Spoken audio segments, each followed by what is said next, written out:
Hello students, இன்னைக்கு நம்ம இந்த வீடியோல பார்க்க போற டாபிக் வந்து Phanthom Read Problem. Phanthom Read Problem அப்படினா என்னன்னா இப்போ நமக்கு ரெண்டு டிரான்சாக்ஷன்ஸ் கொடுத்திருக்காங்க T1 T2. பட் இதுல ஃபுல்லாவே ரீட் ஆக்சஸ் பத்தி மட்டும் தான் டீல் பண்ணுவோம். இப்போ T1 க்கு வந்து ஒரு ரீட் வேல்யூ இருக்கு. அதாவது ரீட் ஆஃப் x வேல்யூ வந்து x = 2 இருக்கு. அத வந்து டிரான்சாக்ஷன் T2 வந்து ரீட் பண்ணுது. ரீட் பண்ணும்போது என்ன இருக்கு? x = 2.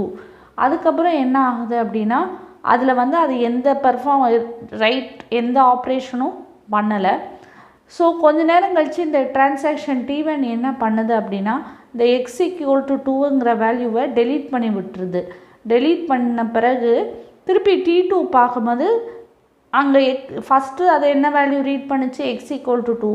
இப்போ இது டெலீட் பண்ண பிறகு T2வால் ரீட் பண்ண முடியுமா? ரீட் பண்ணால் வந்து என்ன வருது அப்படின்னா it is not available அப்படின்னு சொல்லி வருது. ஸோ இதுதான் வந்து Phanthom Read Problem. ஸோ ஒரு இதுலேருந்து என்ன அண்டர்ஸ்டாண்ட் ஆகுது அப்படின்னா எந்த டிரான்சாக்ஷனாக இருக்கட்டும் அதுக்கு வந்து ரைட் பண்ண அதோட டிரான்சாக்ஷனுக்குள்ளே வந்து அது வந்து எந்த வேல்யூ வேணாலும் ரைட் பண்ணிக்கலாம், டெலீட் பண்ணிக்கலாம்.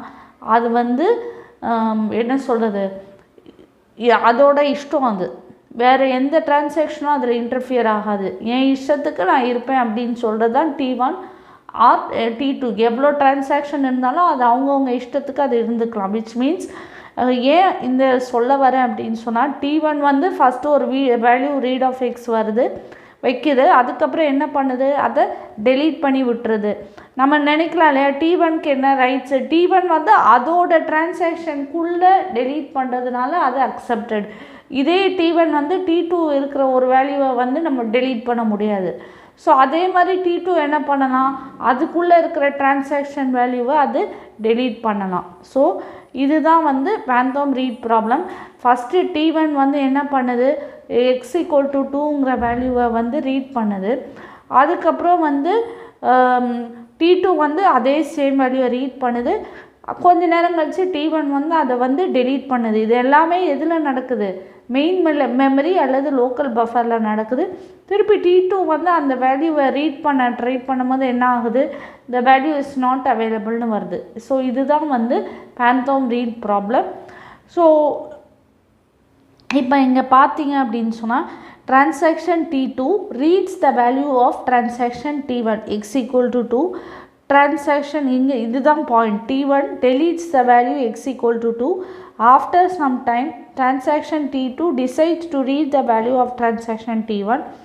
Now the transaction T2 finds the value is not available. This is known as Phanthom Read Problem. சரியா? இப்போ இந்த வீடியோவில் நம்ம Phanthom Read Problem அப்படின்னு சொன்னால் என்னன்னு பார்த்தோம். அடுத்த வீடியோவில் நம்ம பார்க்க போகிற டாபிக் வந்து லாஸ்ட் அப்டேட் ப்ராப்ளம். தேங்க்யூ.